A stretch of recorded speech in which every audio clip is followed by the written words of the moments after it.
Welcome back to the Michigan Business Beat, brought to you on the Michigan Business Network. Chris Holman here in our downtown studios, but we're going to venture a little west and a little north to the airport that services this area. And we are going to talk to their new CEO, as a matter of fact, and welcome to the show and congratulations on your new position. It is so great to have you here. And we're going to go a little bit into your background, Nicole Noll-Williams, that qualified you for this position. So again, welcome to the show. Give us a little bit of that. Thank you, Chris.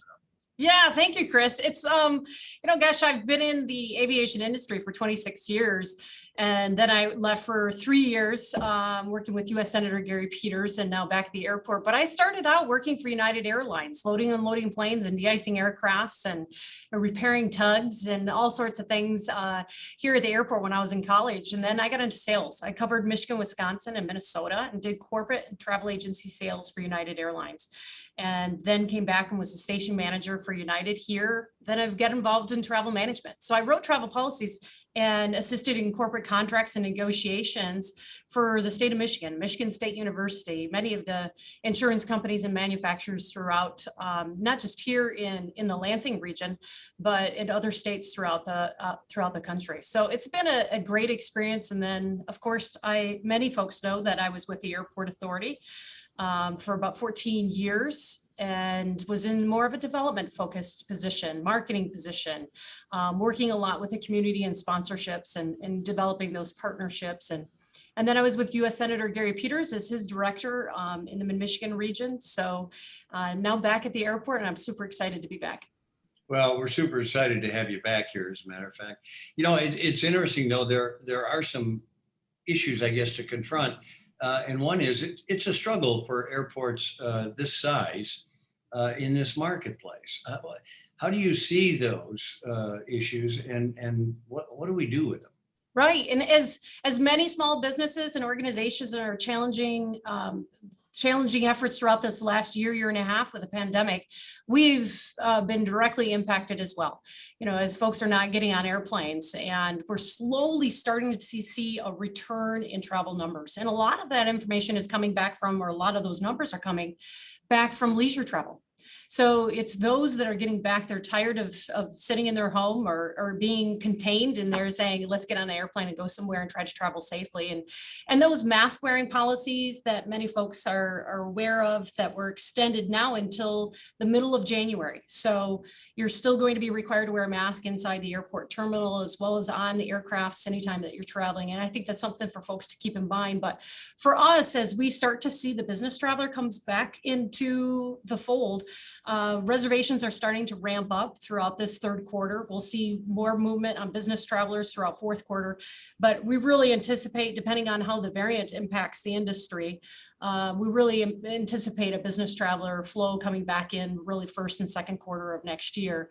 The airlines, as I've met with Delta, United, and American, are key passenger partners that we have here in Lansing. They've been impacted over the last couple of weeks because of this Delta variant, a little bit reduced bookings of about 5%.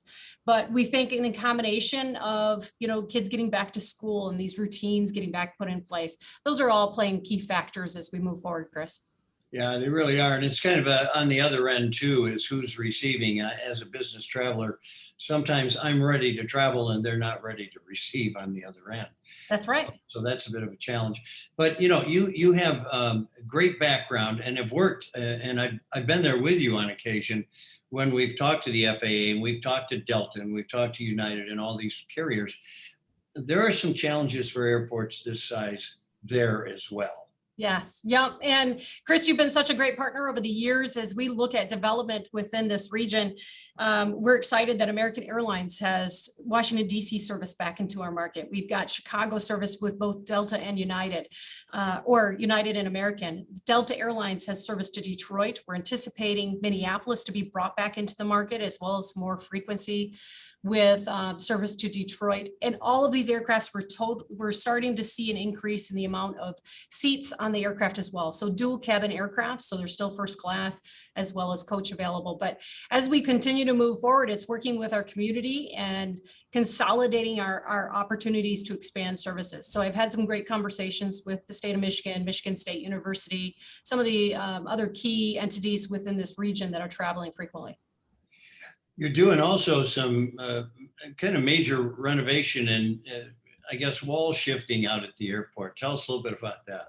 We have, as many small businesses have been impacted, the airport and the tenants that are providing services out of here have been impacted as well. So we do have a concession RFP that's out on the streets. So if anybody's interested in managing our bar and restaurant that we have within the airport terminal, we're working on getting those services back into play. But in the meantime, we have Market 24/7. It's type of a high-end vending machine type services that we just expanded upstairs. So facilities just came in. It'll give that opportunity for folks to be able to grab a cup of coffee, some water, and maybe a quick snack before they head out on the flight. But we've opened up an entire space, and we look forward to folks being able to come out and enjoy the new comfortable seating that'll be coming in this next month.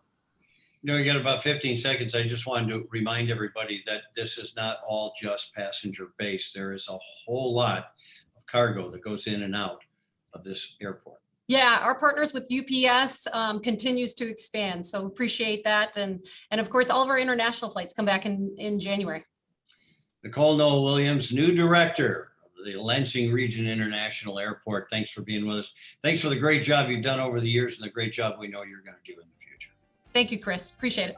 We'll be right back on the Michigan Business Beat. I'm Chris Holman. You're watching this on the Michigan Business Beat.